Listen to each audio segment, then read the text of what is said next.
One thing I want to ask you is just, now that the new coaches have been on campus for over a month, have you either gotten any feedback from players or sensed anything in terms of how they're adapting to some of these new coaches? Yeah, the great thing about it is, we've had our tour duty workouts on Fridays, so not only have our players get a chance to be around them and getting a sense of who these coaches are, but also they're getting an opportunity to get instructed by them, and I think it's gone really well. I think you feel the energy of the new staff. I mean, there's a lot of excitement.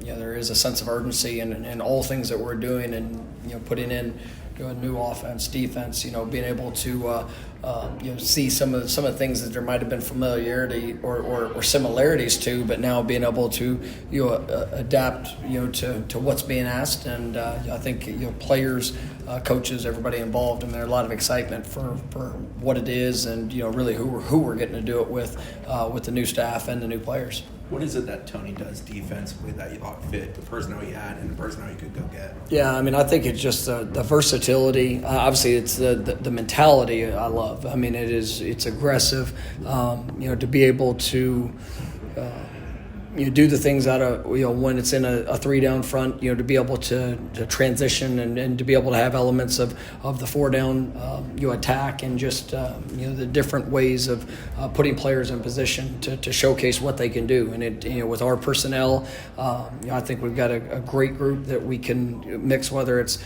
with the defensive linemen, with its linebackers, guys in the secondary. I think that that's one of the things that I knew coming back would be a strength when you look at the length and athleticism of guys, and then when you look at some of the defensive linemen that we were able to have return, a guy like Darryl. Daniel Lyons continuing to grow up. Some of the young defensive linemen, KJ Sampson, and some of the transfers that have joined us. Just really excited about how it can all come together. But really, it's the versatility and the aggressiveness in the attack. Is the idea for guys to play multiple spots, or is the idea for guys if you're on a single spot? Well, I mean, I think there's the defense allows you to be in multiple places. As well as some guys might be suited to be able to play multiple things, and so really it's a mix of both. Change isn't always easy, but sometimes new coaches can lead to new opportunities for even returning players that maybe they weren't connecting or they weren't thriving under the previous, or not yet. And you bring in new coaches, are you sensing any of that, guys? There might be new opportunities for guys. Yeah, I mean, really, anytime you have a new staff or new members of a staff, it is, the past impressions, the past experiences are really, I say, flushed in some aspect of it, because, now what are you doing today? You get to show your growth, you get to show, how you're transitioning, how what can be expected from somebody that, maybe doesn't have those, those interactions with you. Anybody can turn on film and see, but there's still, the element of new. And I think guys are definitely working to take advantage of that. And it's not just guys that maybe didn't play as much. It's also guys that might have played a lot and played at a high level. And there's an absolute push to go put their best foot forward and to go be better than what they've been. And so I think it's good for everybody involved. And it does kind of provide a fresh start for a lot of guys, and just being able to kind of define what their role is going to be here moving forward. Why were Deuce, Squirrel, Randy Pittman so important for you in the sense of adding pass catchers, guys that have done it at a high level? Well, I mean, I think you see their production is something with great skill sets. I mean, we knew at the receiver position, we wanted to, if we're going to add somebody, we wanted size and we wanted speed. And I think we, hit an absolute home run in that regards. Deuce is, 6'6", he's 200, probably 25, 30 pounds, and can run. I mean, he's got great change of direction. I think his versatility of the things he can do within the offense is really exciting, at the receiver position. And then, you see, Squirrel, I think, is one of the fastest players in college football. And, it dealt with some injuries last year, and, wasn't, probably didn't have the numbers and that you've seen earlier in his career, but, definitely is something that's exciting, for us to be able to have joined the program. And then Randy, it just added another dynamic player, to that tight end room. I mean, he can really do it all. He lines up all over the field. I mean, you see that versatility, and you have guys like Landon, like Amari that you saw here early in their career, being able to do a lot of the similar things, and now a guy that's had the also proven production with Randy. I think it's a great fit for what we were looking for, and somebody can come in and really push that competition and bring another dynamic player into the offense. On the subject of Amari, how do you balance offense versus defense, and what you do in coming months to figure out? I think we've got a really good plan.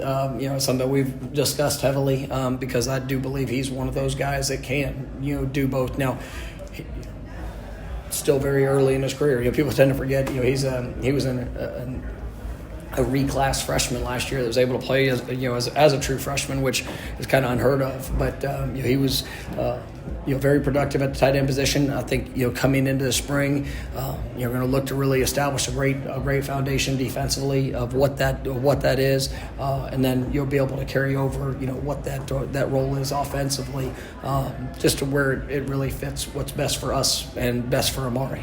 Is there a possibility he plays both though?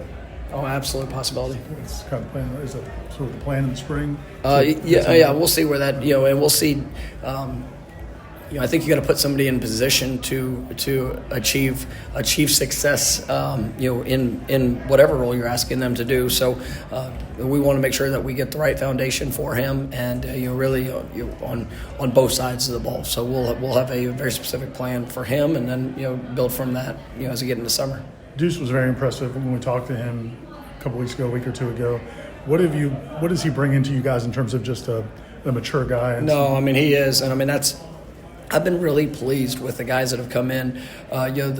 You bring in transfers, the guys that are a little bit older, maybe have some experience and things that they've gone through, and you're hopeful that's going to carry over into day-to-day interactions with teammates, their work ethic, their approach, and I think I've spoke quite openly about the mentality of what I've been looking for, and that was something that was sought out. And for all the talent that's out there, we wanted guys that if you were going to come in to be a part of this program and you have experience, we need a big scope of impact, not just what you're doing between the white lines, but making sure that we got the right teammates, we got the right guys that embrace the opportunity to be leaders. Now they got to go become it, but I mean the guys that embrace that, and I think just in any conversation with Deuce, you feel that from him. I mean he wants it all, and he wants it all not just for himself of what that experience wants to look like, but for his teammates, and to be the best teammate he can be, to be somebody that's going to help push and inspire. He's really got a great perspective, and he's putting in a lot of hard work to earn that from his teammates. Obviously, you and Gus, there's a lot of similarities offensively, but how different is the terminology, the language, and does it help having some of those guys that played for him? Yeah, I mean, there's some. I mean, there's a good amount of carryover, just in some of the terminology. But then there were some things that I wanted to change, and I think that there's going to be enough of both that I think is really going to allow us to be dynamic in our approach and what we're trying to do. And, obviously our players are excited about all of it. Front office staffs are ever changing in this climate.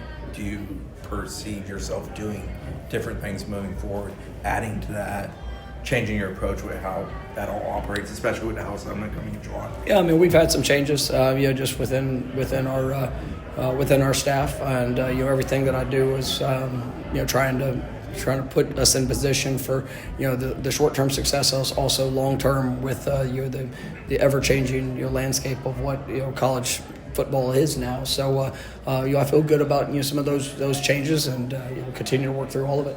Do you build out a scouting staff in that world? That's something that we've already we've kind of put ourselves in position this for the last few years, and you'll continue to enhance that as we move forward. Tywan Lee was a guy that I think signed after. It seems like his notoriety has jumped off the last few months, but I guess you guys were for a long time. No, I mean it was I think it was probably midway through his senior year, just seeing his continued growth. I mean, what he was able to do with his body. I mean, put on great weight.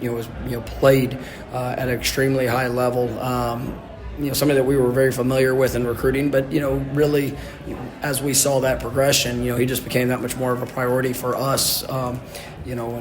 When got a chance to have some coaches go and see him play, in person, just kind of verify the things that we had seen, and then it was a top priority, and was so excited about getting him, there, during the signing period, and now having him on campus and. As advertised, and he has really been impressive. Here early, but he's got still a true freshman, and he's getting an early start with it. But when you see the size, athletic ability, and I think he wants he wants to be somebody that can be a difference maker, and obviously we're gonna push him to see just exactly what that can look like here early in his career, and but glad to have him. Go ahead. You guys, there's several younger defensive linemen that have played some, KJ and Daniel and those guys. They need to take a jump now, though, right? Yeah, I mean, and I think those guys, I'm really pleased with their progression of what I've seen here in the offseason, and even through, the back part of last season. I thought you saw, young players that were, continuing to get stronger, continuing to build confidence in the things they were being asked to do. I think KJ, is very explosive. He's getting, he got obviously getting stronger, and a guy that I think can be, a great impact player. Daniel, he brings a lot of versatility into what he can do, where he can align.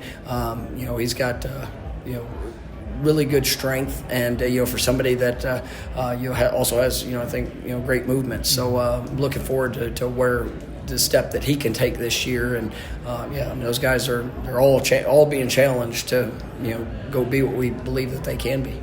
Past couple of springs, you had a lot of carryover, so you kind of were able to hit the ground running. Obviously, 31 new players, a lot of new coaches.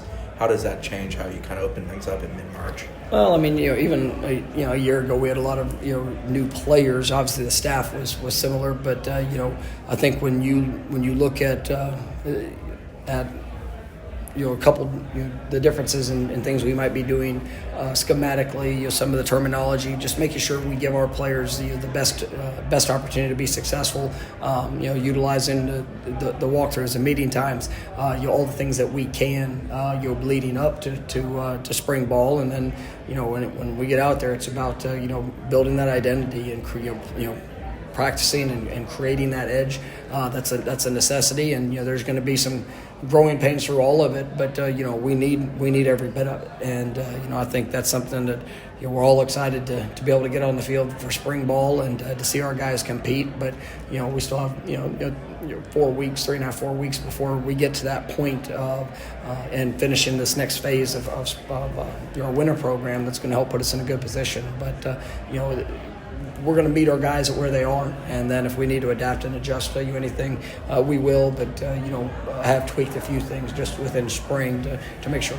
we're helping those guys along that process. Can Squirrel and Deuce help the other young receivers? Oh, absolutely, and those young receivers, I'm really excited about, and I think Luane's doing some really good things. Elijah Moore, you feel his presence. We're working. BJ Gibson's playing both. He's doing a little bit of baseball. I saw a heck of a home run the other day. So that was. But excited about that young group, and then guys like Hakeem, guys that have been around. Jaylen Brown. We need to see him take a step here this year. This spring. So I absolutely believe that those guys that have come in. I mean, the competitive element of it, is one thing, but it's also just guys that have a little bit of experience of what it looks like, what it needs to look like, and they're all going to push each other. But we also have a good group of high school guys that have come in, starting early, and I like what I'm seeing from them as well. One last thing, the offensive lineman, you mentioned a lot of these transfers, you like their mentality. We've talked to Luke and Micah. Seems like very serious, focused kind of guy. I mean, is that whole group? We got a purpose. I mean, and that's something that the guys that came in, obviously, also with Gunnar and Adrian. I mean, those guys are all they've played a lot of football, and this year needs to be the best year that they've had, and we're all pushing towards that. And but I really have liked that how that group's come in and just kind of work together with the guys that were returning, and we need that group to take a big step this year, and I think we got the right guys to make that happen. Awesome. Thank you. All right, thanks a lot. Appreciate it.